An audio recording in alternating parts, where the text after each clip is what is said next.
Rocking with pettyblog.com. I can't be on the petty blog. You are petty. So they already know that I'm dropping the T. So let's get right into it. Quavo is breaking his silence on his nephew TAKEOFF's passing, which clearly for him, based on how it all happened, is not easy. He posted these 10 throwback pictures in his honor and memory, and he tried to be as strong as possible and spoke at the memorial, and then he just posted an official lengthy letter to his nephew, which is the exact speech that he said word for word at the funeral. He said, "Dear Take, it's so hard to tell you I'ma miss you because you always with me, and we did everything together. You always with me, and we did everything together. Since we were kids, you've been by my side, looking up at me with them eyes waiting on me to make the next move." Looking up at me with them eyes, same eyes you got as my sister. Then you followed up right behind me. You always made sure I did it first, so you can do it right with me. So you can do it right with me. You never competed with me. We were always on the same team. You never competed with me. We was always on the same team. You hated playing against me because I was always playing too hard or too rough. Then I can hear mama say, "Son, not too rough," because I didn't like to lose. Nah, for real. Remember our first dream was to be tag team partners in WWE? We fell in love with WWF wrestling. Man, we had every action figure. We thought we was gonna be pro wrestlers because the way he imitated all the wrestlers so good. And if you know Take, his imitation skills are to the T. He could imitate anybody, just ask Danny and P. Super quiet though, quietest in the room, but paid attention to everything going on in the room. Always been like that. He the most unbothered person in the world. He never got mad. He never raised his voice, and when he did, he silenced the room because what Take said was law, and he wasn't changing his mind for not even Unc could. You just gotta let him cool off for like 30 minutes. But by far the funniest person in the room. Once you got him going, he wouldn't stop.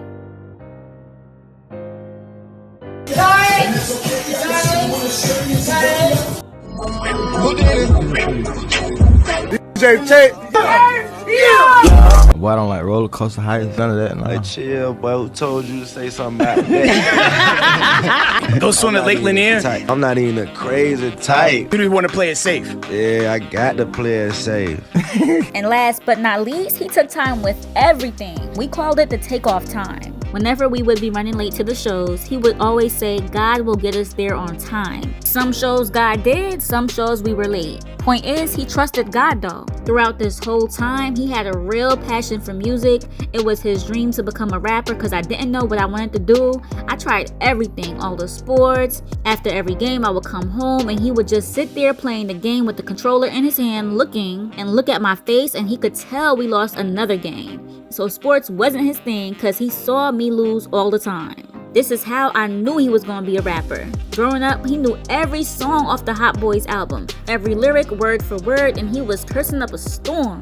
Mama heard him rapping, took the CD, and said that music was too grown for us. Until we won the Boys and Girls Club talent show together performing Get Your Roll On by Big Timers, it was all good then. So it's safe to say we had something going down. It came easy to us when it came to style and swag. We were always looking like somebody because our mama dressed us like rappers or grown men, as you can see in the pictures. Our clothes were huge, but we had the look. Then he created this triplet flow, and the rest was history. He never worried about titles, credit, or what man got the most shine. That wasn't him. He didn't care about none of that, as long as we brought it back home to the family. Do this shit for the fam, cause this shit bigger than me. This whole time, I've been trying to figure out what you really are to me because nephew wasn't it. We hated that word nephew, or when they said Unc and Few, because we always knew we were way closer than that, and it made me feel old too. But I knew you weren't my brother because you are my sister's son, so I couldn't say brother. Now I finally get it. You are our angel. Watching me and watching us this whole time in living form, making sure everyone felt your love and hugs while you were here, and you made our dreams come true. Whenever you spoke it, it manifested when you said God gonna do it, and he did it. I'm just proud to be in your life. I'm proud to be your uncle. I'm proud we saw the world and done things we couldn't have ever imagined together. We laughed way more than we ever argued, and when we did, I always was in the wrong every time. I guess mama made that rule too.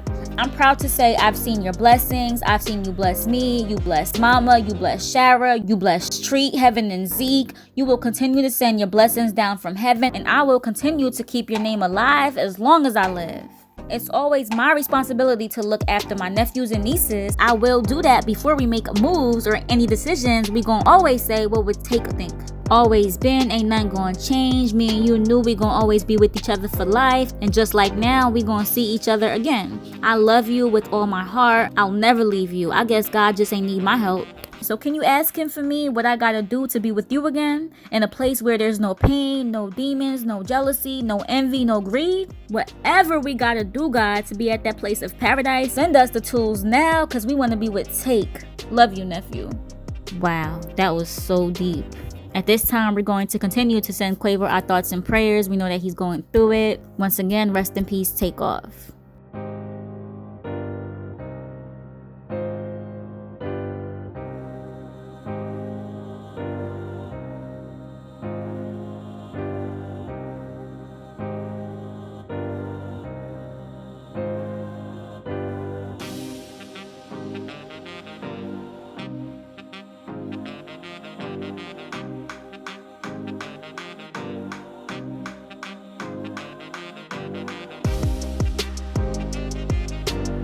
I call him twin, could that be my brother? We got the same roller, he matching me. Nah, for real.